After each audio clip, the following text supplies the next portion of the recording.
Nous allons voir ensemble à Hachem aujourd'hui comment tout ce qui se passe dans ce monde-là, dans les moindres détails, a été créé et organisé pour notre libre arbitre et nous donner un véritable bonheur.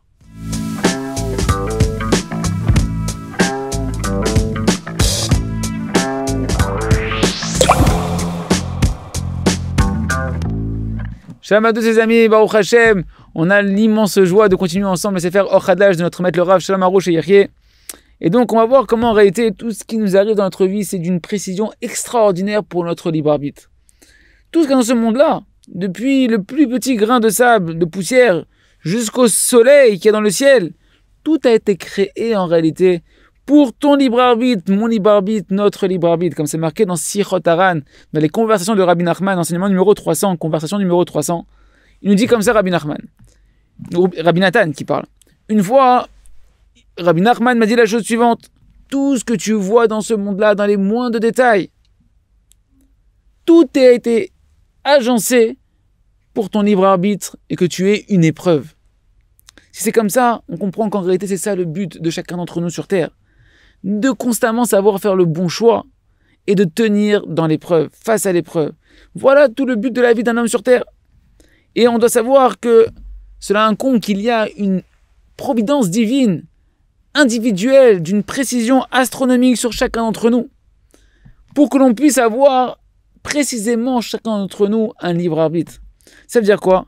À chaque instant de ta vie, dans tous les détails de ta vie, il va y avoir toutes les conditions nécessaires pour que tu puisses avoir un libre arbitre à cet instant-là.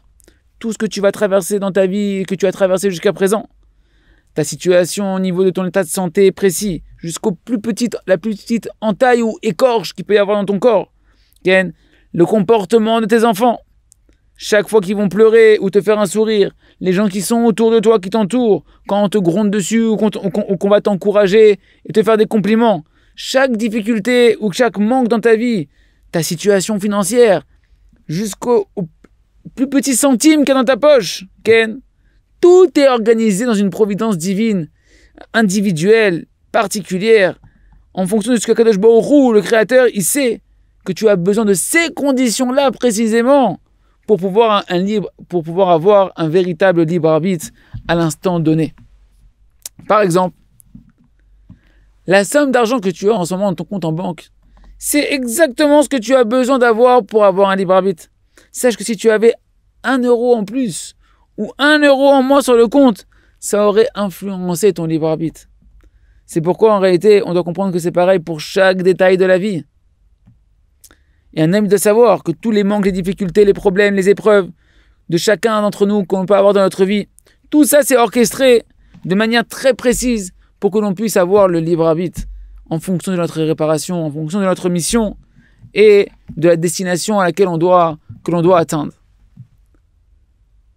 Si on continue de regarder un peu plus profondément, alors on peut analyser encore la notion du libre arbitre de la manière suivante.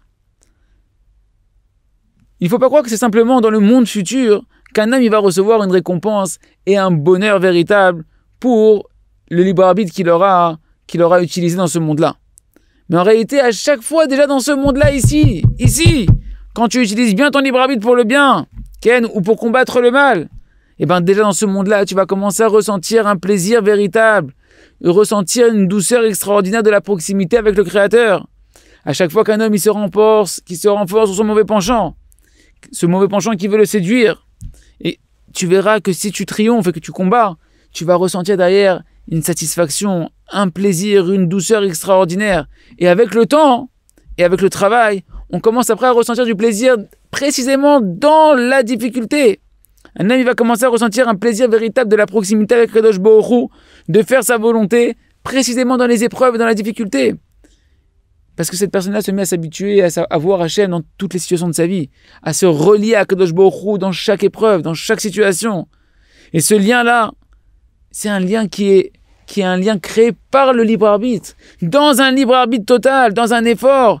Donc c'est un lien véritable avec le Créateur que tu crées qui donne une satisfaction extraordinaire, d'une authenticité magnifique. Et c'est ça le grand niveau des tzadikim. Que les tzadikim, ils ont eu des difficultés, ils ont eu des grands yetzerara, mais ils ont mérité de servir à Kadosh Baruch Hu malgré tout ça, d'arriver à travailler jusqu'à mépriser le mal, être dégoûté du mal et tout ce monde-là et de tous ces mauvais désirs et de choisir dans l'épreuve et la difficulté le bien. Et donc ils ont travaillé, ils ont fait des efforts, ils ont peiné jusqu'à mériter de sanctifier leur corps. Jusqu'à ce que leur corps eux-mêmes, leur corps il est parti derrière l'âme, ils voulaient aller derrière leur âme. Jusqu'à ce que le corps lui-même, il se mette à chanter à Kadosh Baruch Hu, comme nous dit David Ameler, Libi Uvsari, Renu El Chai, ma chair et mon cœur se sont mis à chanter pour Akadosh Baruch Hu, même le corps, il peut en arriver après à chanter à Akadosh Baruch Hu. Bien que, c'est vrai, les tzadikim, ils ressentent un plaisir extraordinaire dans l'étude de la Torah, dans leur service d'Akadosh Baruch Hu, mais c'est pas un pain de la honte. Vous savez pourquoi? Parce que contrairement à ce que le Yetzirah veut nous faire croire, c'est pas tombé du ciel, ce plaisir qu'ils ressentent les tzadikim. C'est parce qu'ils ont travaillé. C'est une récompense, le plaisir qu'on ressent dans la Torah et les mitzvot. Et la tfila, c'est une récompense en fonction du travail sain que l'on a en utilisant notre libre arbitre. C'est pourquoi chaque homme, dans ce monde-là déjà, chaque femme, chacun d'entre nous, dans ce monde-là, on peut arriver à ressentir ce plaisir extraordinaire, arriver à ce but pour lequel on a été créé, de vivre une vie de plaisir et de douceur, déjà dans ce monde-là. Pourquoi? Parce que dans ce monde-là, il y a du mal. Parce que dans ce monde-là, il y a de l'épreuve. Dans ce monde-là, tu as du libre arbitre. Et ça, c'est pas le Rav Shalom Aroush qui nous le dit simplement. C'est Eliyahu Hanavi Zachor Letov. Dans son Sefer Tana Deve Eliyahu Rabba, Ken Perektet, là-bas c'est marqué, c'est Eliyahu Hanavi qui parle, qui nous dit, je prends sur moi témoin le ciel et la terre, que ce soit un juif ou un non-juif, un homme ou une femme, un esclave ou une servante. Tout dépend en réalité des actions de la personne. En fonction de combien il va agir pour le bien et s'écarter du mal, comme ça l'Esprit divin résidera sur lui. Les amis, je pense que le message est très très clair.